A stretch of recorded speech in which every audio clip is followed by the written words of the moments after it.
Hello there and welcome once again to The Verdict. I'm Mick Cornett along with Kent Myers. We're here every week meeting interesting people and dealing with topical issues. And this week we have an issue that's been on the front burner for quite a while now. Yes, for a lot of people, the phrase domestic abuse or domestic assault has been on the front burner in a lot of venues, including sports. And we're going to try today to bring back to you Ryan Ray, who's our guest for today, to talk about what we've entitled Discipline in Pro Sports, because there seems to be, at least on the surface, a little unevenness to the discipline that's been meted out for seemingly similar conduct. We're going to try to focus in on the Ray Rice case a little bit, the Adrian Peterson case, the structure of the NFL and pro sports in general to see if we can't bring some understanding to this quagmire. Yeah, interesting. This show is not about domestic violence. Nope. It's not about child abuse, even though those are crimes that professional athletes have recently been accused of. But it's about the unique relationship legally amongst professional sports leagues, the athletes that perform on the fields, and courts of law. It's a very specific area of topic. Well, it really is, and it causes some in my classes when I teach this area to snooze pretty quickly. It's a pretty good way to go to sleep, but not with Ryan's explanation of it, because we're going to be talking about things that if, as I said to Mick off the camera before we got started, if plumbers tried to do what pro athletes do, they'd all go to jail, because people who are not in the discipline of pro sports have to operate under different rules, and there are different relationships, and that will help explain what seems to be a disparity in treatment. It's a unique circumstances. We're going to get into all of that coming up on The Verdict. We'll be right back.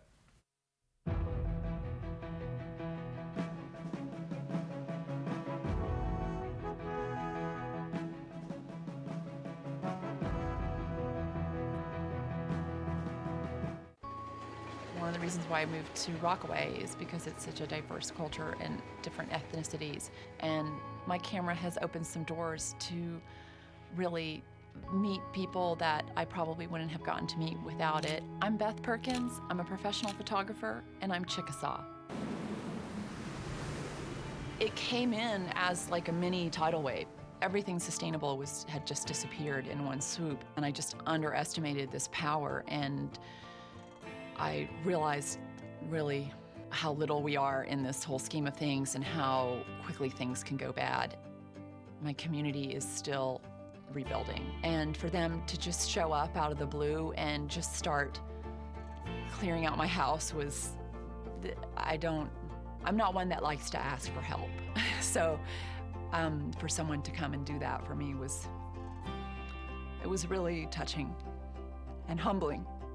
I've thought about the history of the Chickasaws and what they went through as far as relocating and losing their homes and having to rebuild and to thrive in the end after all of that is just a true testament to the Chickasaw strength.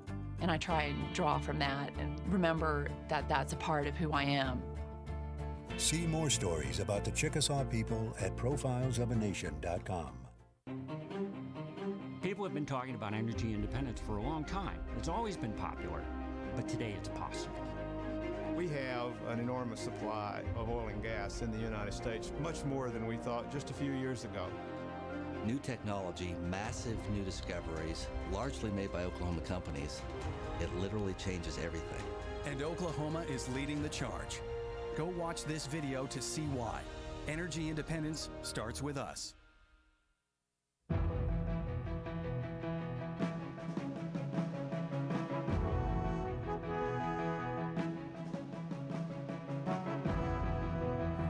Welcome back to the set of The Verdict. Mick Cornett with Kent Myers, and Kent's going to introduce today's guest. Today, coming back for his second appearance on The Verdict is Ryan Ray. Ryan is a lawyer in Tulsa with the Norman Wohlgemuth firm over there, one of the premier firms in Oklahoma as well as the Southwest, led by a longtime friend of mine, Joel Wohlgemuth, who's been on the show a time or two. But Ryan practices law there at Norman Wohlgemuth. He did his undergraduate work at Arkansas State University, also did some study at the London School of Economics. did his law work at Arkansas University. He has practiced law in Tulsa now with the Norman Wohlgemuth firm for approximately 7 years. He has an active trial practice. He is involved in a lot of community activities and cultural activities in Tulsa, as well as family activities. And we wanted him to come on and talk to us today about something he's dealt with a good bit, and that is the relationship of pro sports and the conduct of those that operate therein in comparison to non-sporting activities. Ryan has agreed to come try to make clear what I would call a rather obvious disparity in punishment between, for instance, on the one hand, Ray Rice with the Baltimore Ravens, and on the other hand, Adrian Peterson with the Minnesota Vikings. We'll try to see why that occurred and is there something rational behind it. But this is his second appearance on The Verdict. Ryan, really glad to have you. Certainly glad to be with you gentlemen here today. It's a pleasure to be back with you. I'm pleased to do this show because there are countless times in dealing with sports and interaction with fans. A fan will complain that somebody in the public eye has done something, and their comment will be, well, if I did that, fill in the blank. And I think what your area of expertise looks at, it says, well, it is different.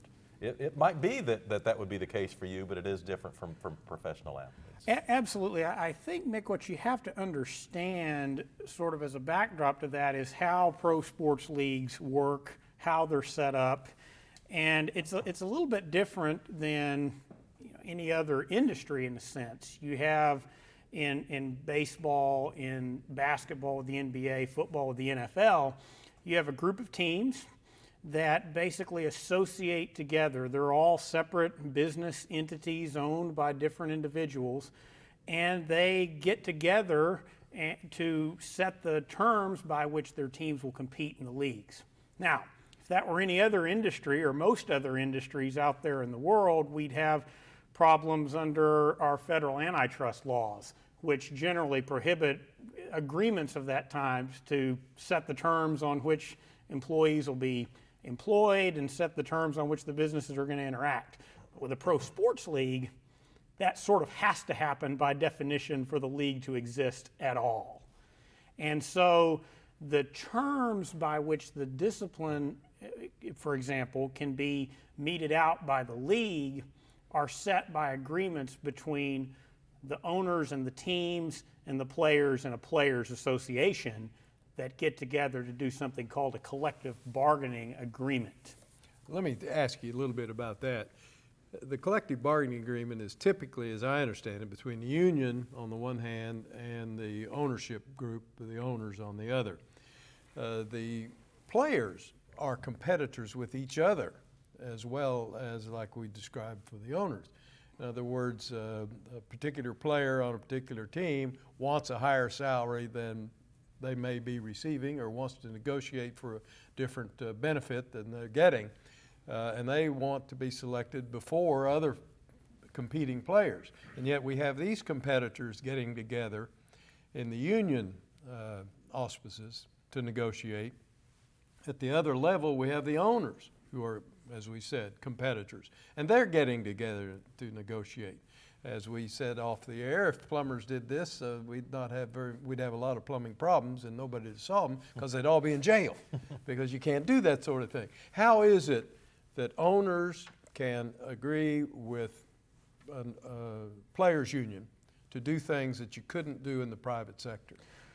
Well, Kent, again, I think the courts have developed a doctrine over time that says this type of business enterprise, a professional sports league, really can't exist. I mean, you have to get together to set the schedule for the league. You have to get together. And to understand, I think, the players union, step back a bit and think about the way things were, say, in the 20s, 30s, 40s, 50s, when you were acquired by a team and you were basically with them forever, and you got paid what you got paid, which was often relatively nominal sums, certainly in terms of today. And I think you had a situation where the players, I think one of the first ones was Curt Flood with the St. Louis Cardinals, who brought a very famous lawsuit that resulted in baseball free agency. The players said, we can get together and form a union, not unlike a labor union in other industries, and benefit ourselves, get a bigger piece of the pie from the revenue that we are really,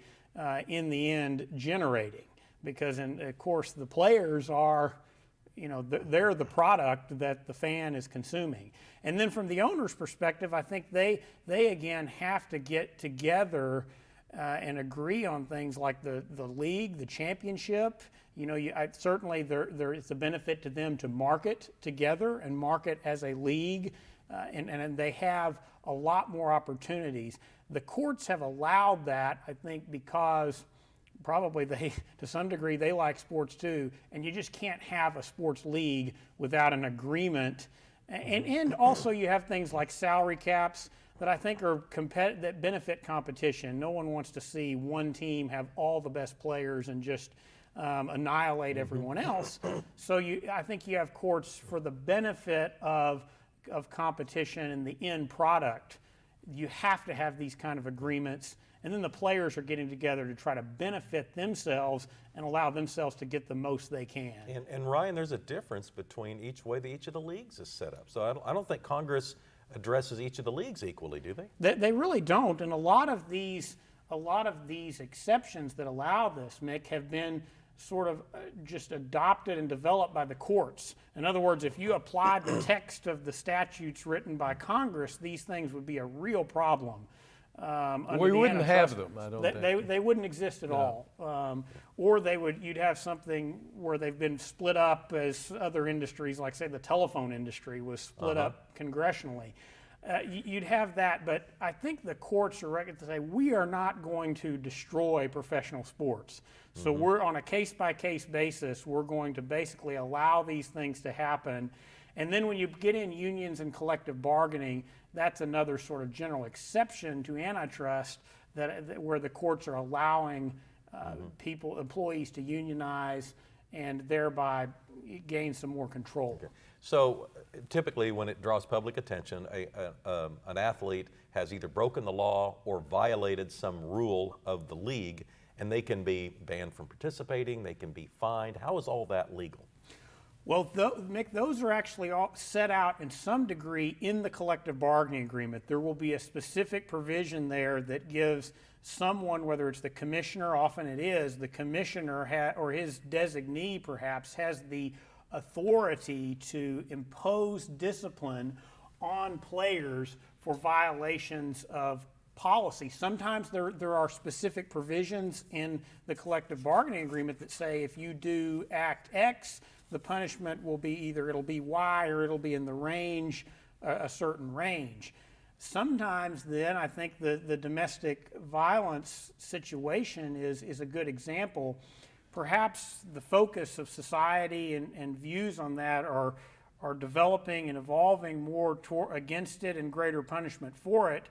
Historically, that may not have always been the case, so the collective bargaining agreement may either not speak to it or the past practices are to treat it much more differently than I think a lot of people in modern society would view as an appropriate punishment. Ryan Ray is our guest. He's an attorney in Tulsa. We're discussing professional sports leagues, athletes, and some of the different variables that are involved in discussing how athletes are punished and dealt with. We'll have more after this.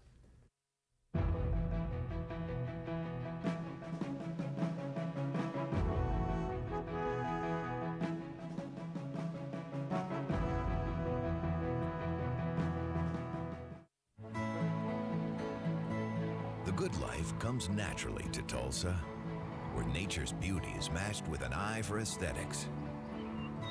A legacy of neighborhoods graced with lawns and landscaping and handsome homes.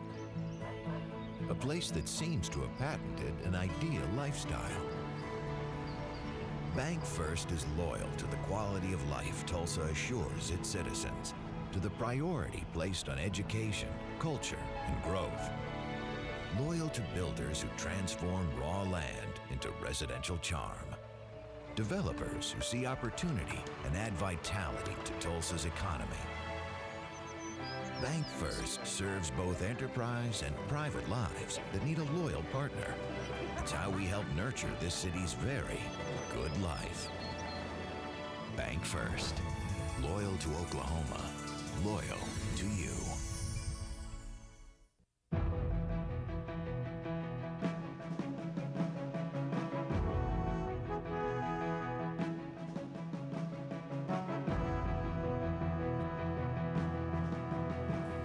we're back on the verdict, discussing with Ryan Ray some of the attributes of professional sports and how it all partakes when athletes are punished. Well, we've noticed, at least to the casual observer, if there is such a thing, some disparity in the way cases were handled, treatment was meted out to pro athletes. We're really distinguishing this show from a show that we also could do on the collegiate athletes, but let's leave it in the professional level. Talk to us a little bit about Ray Rice case, who he is, what he did professionally, what he did in the elevator, wherever you want to start. So Ray Rice was a running back for the Baltimore Ravens. Had a pretty successful career, made some Pro Bowls, very good player. And early in 2014, he and his wife were at a casino in Atlantic City, New Jersey. And the evening culminated where they got into it in an elevator, and he ended up punching her in the face and knocking her unconscious. Now, there were criminal proceedings brought against him, and he was able to reach a plea deal in those, but the league initially suspended him. He went and met, I believe it was in June of 2014, with Commissioner Roger Goodell. They discussed the situation. That discussion actually will come back and have a lot of importance to it, but the commissioner suspended him for 2 games at that point in time. That was the suspension that was going to be handed out to him. Now, at that point, there was publicly one video that simply showed Ray Rice dragging, if you want to, his wife, or I think she was a fiance at the time, now she's married, and now they're married, out of that elevator. And so the public didn't see what happened inside the elevator. And then fast forward a few months after the suspension has been handed out by the commissioner. For what period of time? For 2 games. 2 games, okay. 2 games. Then there becomes publicly available a video from inside the elevator that actually shows him striking her in the face with his fist and knocking her unconscious. It's certainly a very graphic and disturbing image. There's a lot of public outcry. The commissioner comes back and says, well, now on further consideration, I'm going to suspend you for the whole entire season. And Ray Rice actually then exercised his right to challenge that decision in an arbitration. Under the collective bargaining agreement allows him to do that.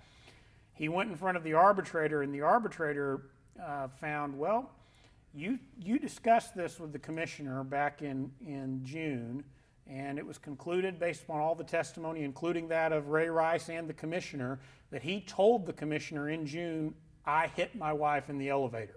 That was really undisputed. The point being that the subsequent disclosure of it shouldn't have caused such a big stir. It shouldn't have been. He laid that out there to the commissioner in that meeting, and so the arbitrator's decision was, in light of that especially, you can't punish him twice for the same act. It's sort of in a sense like what people might think of as a double jeopardy in a criminal case, a little bit different, but the collective bargaining agreement actually says that. You can't punish someone twice for the same offense. So on that basis, the arbitrator set aside the season-long suspension, and he was reinstated. Now, he had since been cut by the Baltimore Ravens, which is a different issue for him, and he wasn't able to come back and play immediately because no team had signed him. That's a whole nother issue about whether a team is willing to employ you than whether you're entitled to be suspended. But that was the arbitrator's result, and the NFL has not chosen to challenge that in court.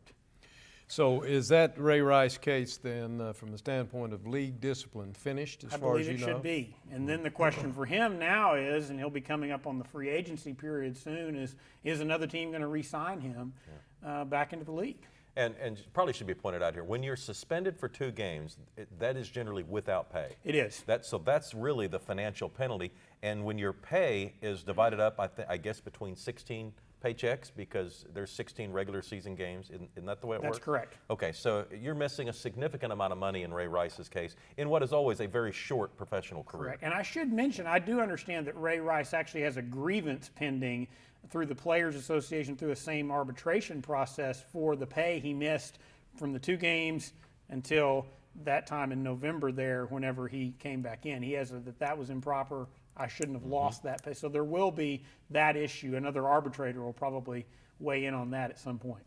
Well, and he is a highly salaried running back, I guess. Absolutely, no question. So, I think his salary would have been like in the $8 million range, perhaps, for this year. So there's a very significant amount of money. so that's what he lost. Yes, And it's not known whether he'll get it back. correct. It's not known whether anybody will sign him, and it's not known whether he'll ever play again or not.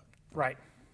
Which is there are some issues there beyond the scope of whether the discipline was appropriate in the first instance, Right. because Yeah. the teams can cut players in the NFL generally when they wish. But it would not be lawful for the teams to now conspire to not hire him. That's correct. Okay. Good He point. would So- actually have a legal claim Yeah. against them if he could prove that the teams conspired not to sign him. He could resort to federal courts and the antitrust laws. So it will have to be 32 teams acting individually, making that choice on their own. Correct. If, on the other hand, the state of facts, it doesn't exist, I don't think, the collective bargaining agreement said, as silly as this sounds, said if you are cut by a team, no other team is bound to sign you, or even to fairly consider you, the owners may agree not to sign you.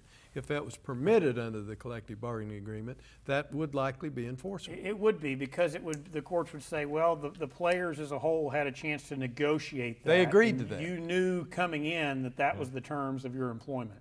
All right, let's talk about Adrian Peterson's case now. Right. He's in some ways similar, because he had a situation with the child abuse of one of his children. There was he actually struck the child with a switch, and that resulted in criminal proceedings against him.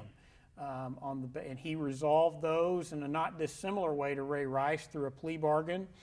But the distinction with Adrian Peterson's case is he actually agreed to be on what they call the commissioner's exempt list while his criminal case was pending. So he said, while my criminal case is out there, I will just agree to set out.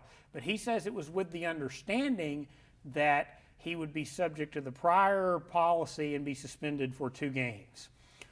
When his criminal case played out and he came back, the commissioner said, no, I'm actually going to suspend you indefinitely. Had Rice been suspended indefinitely by that time or not? I believe he had. Yeah. Yes, Rice was suspended in September. Before Peterson. Before Peterson. Okay. And so you had the same situation with this indefinite suspension under the newer policy. You already have the public heat from the Rice situation. So the NFL has decided we're going to get tough on domestic abuse situations like this. And Adrian Peterson, we're going to suspend you as well indefinitely. So what's likely to happen in the Peterson case? Well, the Peterson case actually also proceeded in front of an arbitrator that upheld Adrian Peterson's indefinite suspension. And the current status of that is Adrian Peterson has decided to challenge that decision of that arbitrator in federal court. So it's at least theoretically possible. Ray Rice, if somebody would, I realize it's late now, but would have signed him and he'd played, he could have played before Adrian Peterson could have. Absolutely. He was eligible. Ray Rice could have been signed in early November. Any team could have added him to its roster and played, while around the same time, Adrian Peterson he remains suspended today. Both for an abuse offense. Correct. I think the big distinction, Kent, that ended up playing out there and what drove that is that Ray Rice was actually suspended formally under the 2-game. He received an official suspension. Adrian Peterson wasn't officially suspended and later, but he's got a lot of arguments. He says, well, people in the NFL were telling me that this was going to apply.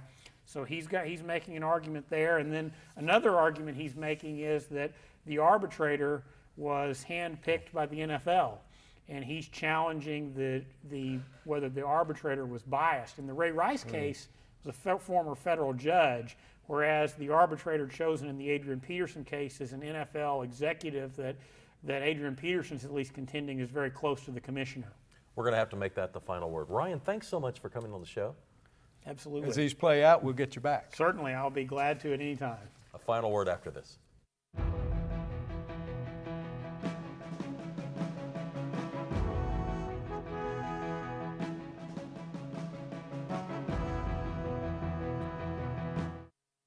All children deserve a life of hope and love, but sometimes they experience a life of pain, neglect, and abuse.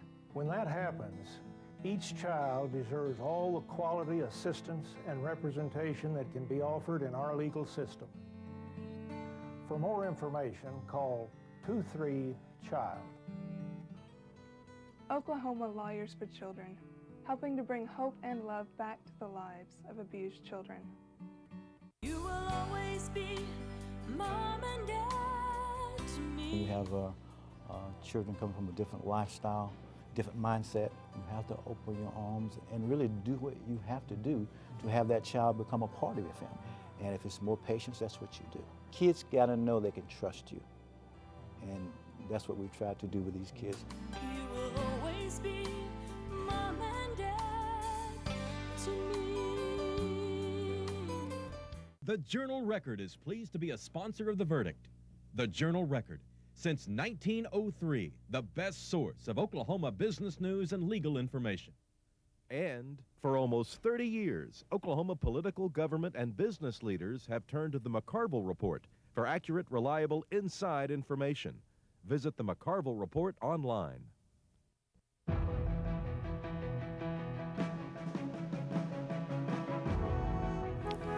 We've spent this 30 minutes talking about professional sports and punishment of players, and it's filtered into domestic violence issues. It occurs to me that 20 years ago, if this took place, or maybe 30 years ago, people might read a story about it in the morning paper, and that's how they would keep up with it. Mm-hmm. With today's cable television and satellite television and the 24-hour news cycles, people that are interested in these specific areas can follow it on an hourly basis.